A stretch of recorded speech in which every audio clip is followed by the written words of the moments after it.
Okay, in this lesson we're going to be looking at Unit 2, Chapter 1, Function Transformations, Combining Transformations Part 3, and the focus for this particular lesson is going to be on writing the equation of a function that has been transformed from the function y equals df of x. In other words, given the graph, let's get the equation. Let's start off with example 1 here. The graph of the function y equals to g of x represents a transformation of the graph of y equals to f of x. Determine the equation of the g of x in this form and explain your answer. Okay, let's do that. If we look at the graph of the g of x versus the graph of the f of x, we can see that the graph has no reflections, so we don't need to consider reflections here. We do need to consider, of course, whether or not there's been horizontal stretches, vertical stretches, horizontal translations, or vertical translations. Now, what's very important here, with all of these examples that I'm about to do today, is the order in which we consider these. Reflections, stretches, and translations in that order. RST is the way I remember that, and it's very easy to remember RST because there are 3 letters in the alphabet in that order. L, M, N, O, P, Q, R, S, T. R stands for reflections.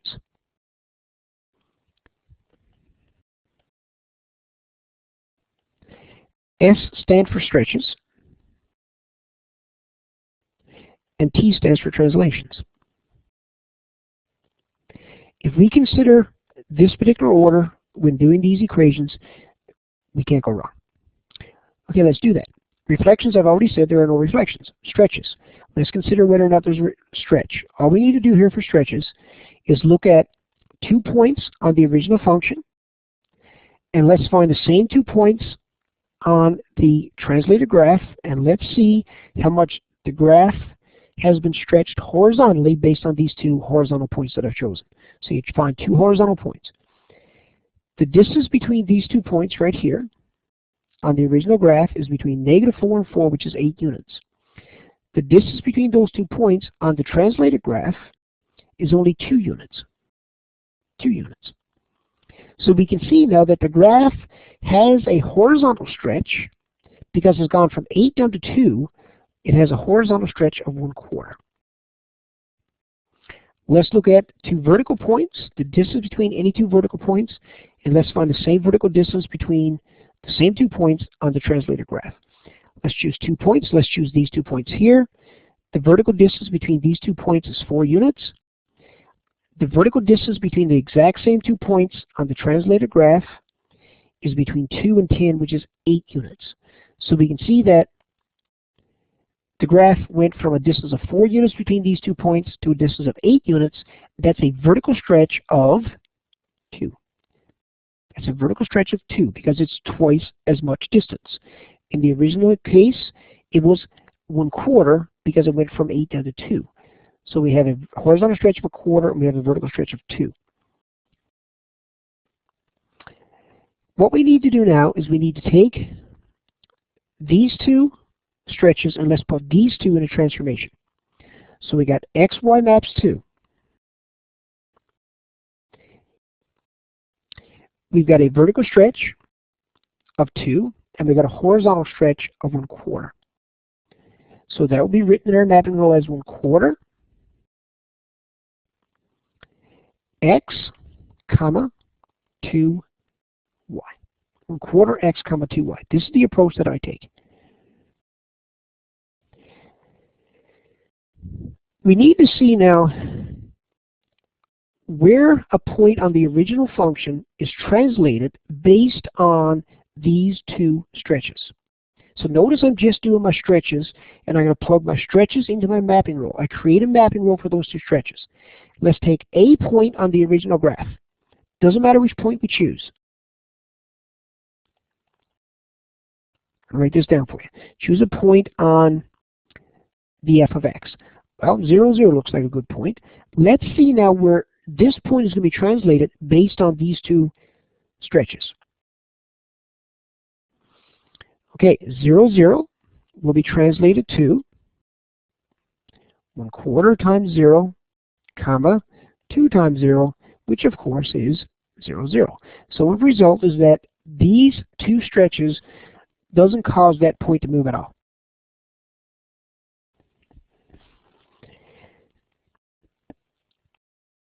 Now all we need to do is figure out where the point has been translated horizontally and vertically now. So this point 0, 0 has now been translated where? Well, the point 0, 0 has been translated to, you see here I've gone 7 units to the left and 2 units up. So there's my translations. I've got a horizontal translation of -7, and I've got a vertical translation of +2. If I put those two things in a mapping rule, along with what I've already have, we will get a mapping rule that looks like this. XY maps to, we have 1/4 x, horizontal translation of -7 is going to be subtract 7, and we got 2y, vertical translation of 2 plus 2. So I've just created a mapping rule for all my transformations. Now that I've created my mapping rule, what I simply need to do now is I need to create an equation based on that mapping rule. Again, some of you may create equations in functional form, others may create them in transformational form. The question specifically asks for it in this form, which is what we call functional form. I'm used to doing it in transformational form, so I'm going to put mine in transformational form first, then I will put it in functional form, which is what they're requiring. Let's do that. The equation will become 1/2 y subtract 2 equals the f of 4 outside of x plus 7. If I want to put that into correct form, it will look like this. Y equals 2 f of 4 x plus 7 plus 2. There's the equation that they're looking for right there. That's the equation of the translated graph.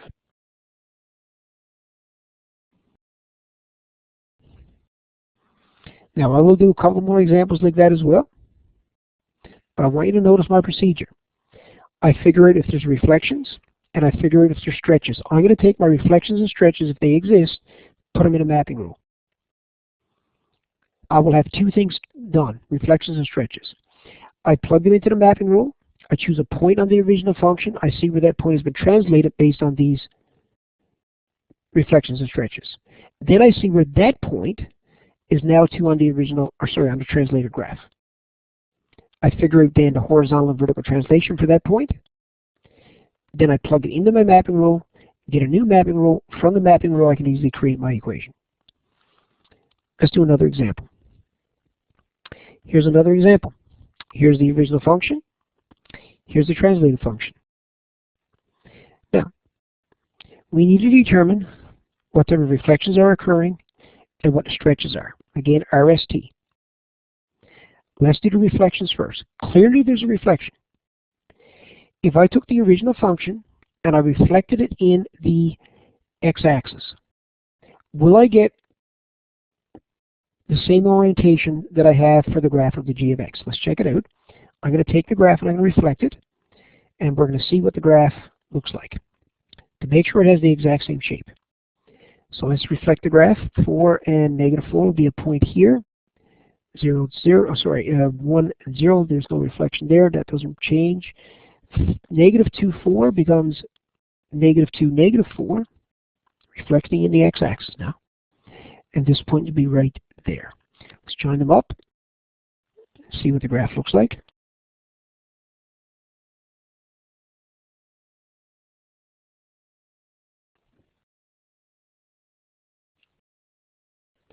A second here, and there we go. Okay, so there is the reflected graph, and we can see that that's the only reflection that's really occurring there. We only have one reflection, and that's in the x-axis. Because we know if we reflect it in the y-axis, we certainly won't have the same shape that we have with the graph of the g of x. So we got one reflection. So let's make a note of that. We have a reflection in the x-axis. Now let's look at stretches. Now for stretches, we can either look at this graph or we can look at this graph. It doesn't matter. Sorry. We can either look at this one with the translated graph or the reflected graph with the translated graph. It doesn't matter which we look at to determine the horizontal stretch and the vertical stretch. It doesn't matter. Let's choose, I guess, let's look at this one, because most people will probably immediately identify a reflection in the x-axis just by looking at it, right? So most people will probably be using this graph. So let's use this one. Let's do the vertical translation first. Let's see what the vertical distance is between those 2 points. The vertical distance between those 2 points right now is 5 units. Let's find the exact same 2 points on the translated graph and see what the vertical distance is. The vertical distance is from -8 to +2, it's 10 units. So the graph has gone from a vertical distance of 5 units between 2 points to a vertical distance of 10 units. That's a vertical stretch of 2, it's twice as large. What about the horizontal stretch? We just need to take 2 points horizontally. Doesn't matter what 2 points we choose. Let's choose these 2 points here. -6 to -2, that's 4 units. Let's look at the same 2 points on the translated graph. From from -3 to +1, 4 units. That means there is no horizontal stretch. We have a reflection in the x. We have a vertical stretch of 2. What I do now, once I've identified my reflections and my stretches, I put that in a mapping rule. Let's put that in mapping rule, those 2 things. Reflection in the x-axis would result in a negative in front of the y here. And we got a vertical stretch of 2, so it would be -2y. Reflection in the x-axis and a vertical stretch of 2, no horizontal stretch. Now, so I've created a partial mapping rule here. What I'm going to do now is I'm going to choose a point on the original graph, doesn't matter what point I choose, and I'm going to try and figure out where that point would be located based on just this transformation. Let's choose a point. Let's choose this point here, because we know where that point is on the translated graph. It's this one. Yeah, it is, obviously, so I guess that's fine. Let's choose this point here, 4 and 5. Let's see where the point 4, 5 is actually translated as a result of my reflections and my stretches only. 4, 5 will be translated to 4 and -10. So that means my point 4, 5 is translated to 4 and -10. Well, I can't quite see it on the graph, but I think we can quickly plot it here. 4 and -10. Let me use a different color here. Give me a second. 4 and -10, right there. Okay, so what we got is this. After we do reflections and stretches, this point is now located right there. But in actual fact, that point needs to be right there. So how does that point go from there to there? You go up 2 units, and you go to the right 3 units. That's how the point blends up there. We got a vertical translation then of 2 units up, and a horizontal translation of 3 units to the right. So we got a vertical translation of +2. We got a horizontal translation of +3. Now let's put that into our mapping rule that we've already created. Just want to make sure everyone is understanding here. Reflections and stretches, I do both. I put both of them into a mapping rule. Once I've identified the mapping rule, I choose a point on the graph. I plug that point into my mapping rule to see where this point is now located as a result of my reflections and my stretches. It's located there. But I know in actual fact it has to be there. So how does it go from there to there with translations only left? We go up 2 and 3 to the right. Let's put that in my mapping rule. X, Y maps to X, I got a horizontal translation of +3, and I got a vertical translation of +2.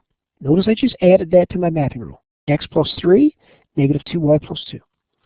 Okay, now that I have my mapping rule, I can fairly easily create the equation that I want. Let's create the equation. It's going to be -1/2 y subtract 2 equals the f of x subtract 3.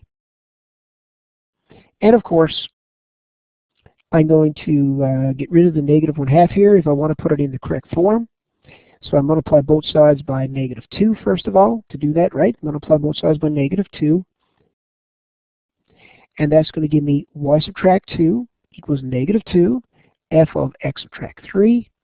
Bring the 2 over, and I get negative 2 f of x subtract 3 plus 2. There's the equation of my translated function. And again, some of you can go directly from here to here based on the way you've been taught to you. Others need to put it in transformational form first and then put it in functional form, which is what they're asking for. Okay, one last example. I think this is the last one. What transformations will be required to transform the function A onto the function B if I want to translate this function onto this function? Now remember, RST is important here.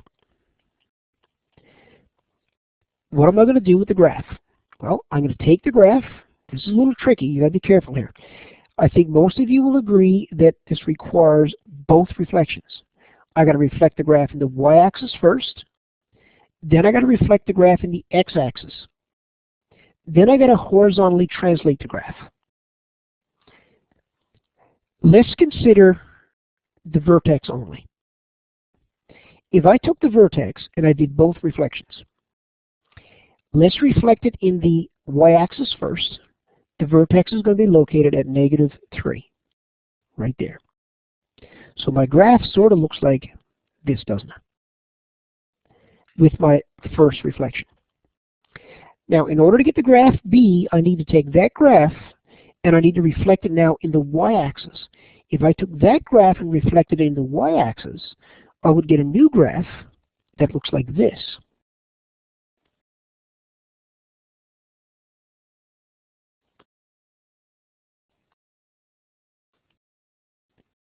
There's my new graph after the two reflections have occurred.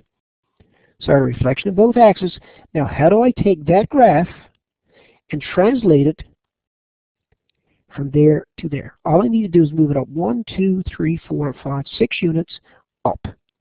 So I reflected in both and I vertically translated 6 units up. The correct answer to this one is B.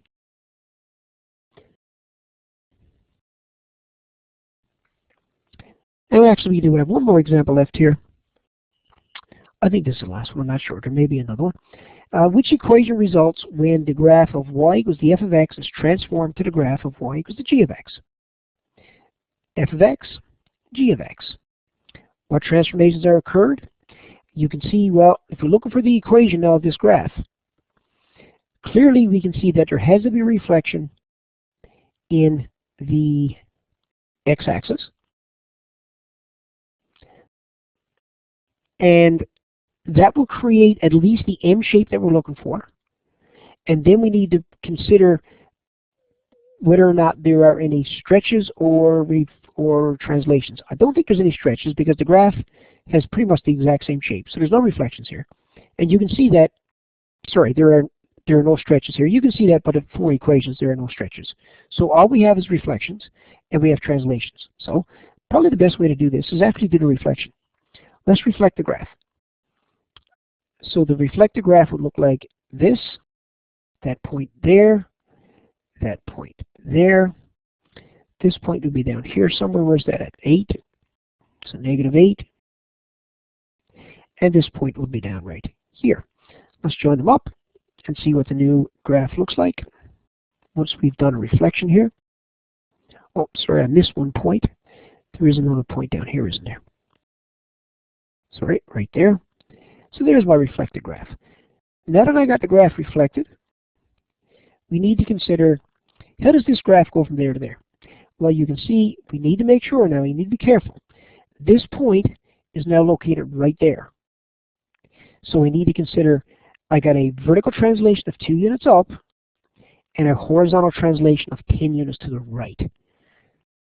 Because that point is going to go up 2 and it needs to go all the way over there. So I got a vertical translation of 2 and I got a horizontal translation of 10. Vertical translation of 2, horizontal translation of 10, and of course we already said there's a reflection in the x-axis. Let's find that in the 4 equations that we have below. Okay, they all got reflections in the x-axis, so that's really not helping us a whole lot. We are looking for a vertical translation of 2 here. I said 2. It looks like it might. Okay, yep, there it is. Vertical translation of 2. Right? There's the vertical translation of 2, vertical translation of 2, vertical translation of -2. So this is out. So vertical translation of 2 and a horizontal translation of +10. Correct answer, hopefully you'll agree, is A.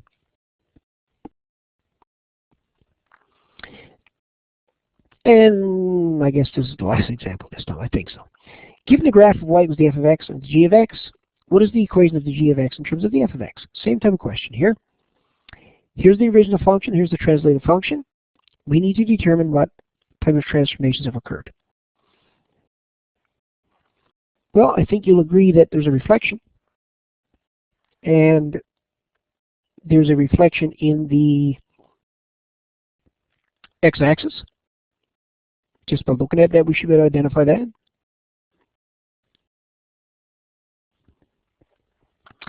And let's see, looking at our equation, what we're looking for here, we can see there's a reflection in the x-axis. So we've narrowed this down very quickly. Reflection in the x-axis is going to be one of these two here, right? Because this is a reflection in the y-axis. Reflection in the y-axis, probably not what we're looking for. And we're also looking for a stretch here now. Is it a horizontal stretch of 2 or a horizontal stretch of 1/2? So let's check that out. All we need to do is choose 2 points horizontally and find out what happened to the 2 points. Okay, let's see. The distance between these 2 points on the original graph is between -2 and 4, which is 6 units. Let's find the distance on the new graph. It's between -1 and 2, which is 3 units. So you can see that the graph went from 6 to 3, distance between those 2 points. That's a horizontal stretch of 1/2. So we'll look for a horizontal stretch of 1/2 and a reflection in the x-axis. Answer C, isn't it? Horizontal stretch of 1/2 and a reflection in the x-axis. And that's the only 2 transformations that are occurring there.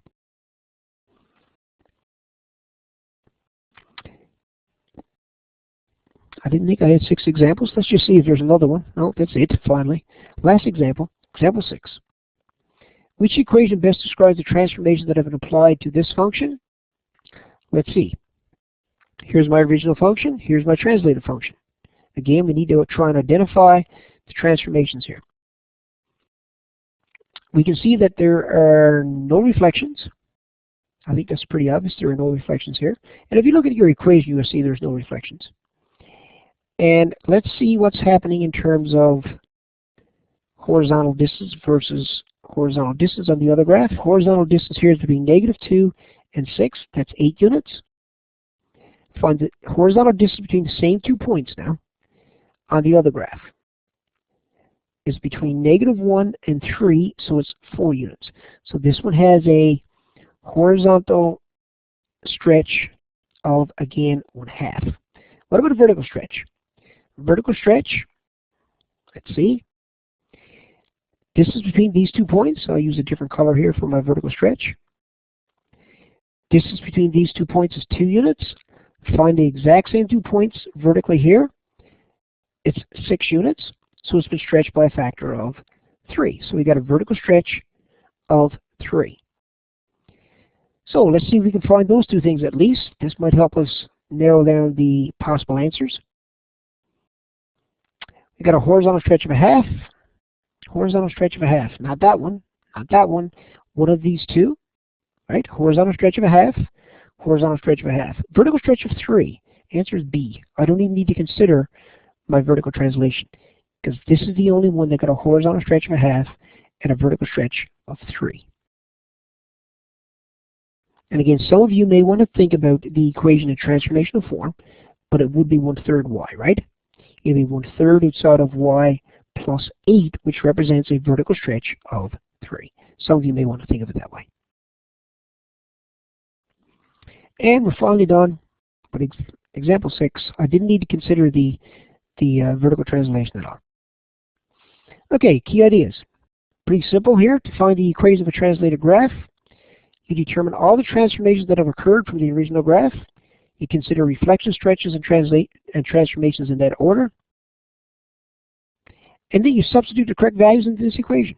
Y equals A, f of B inside of x minus h plus k. And that ends this lesson.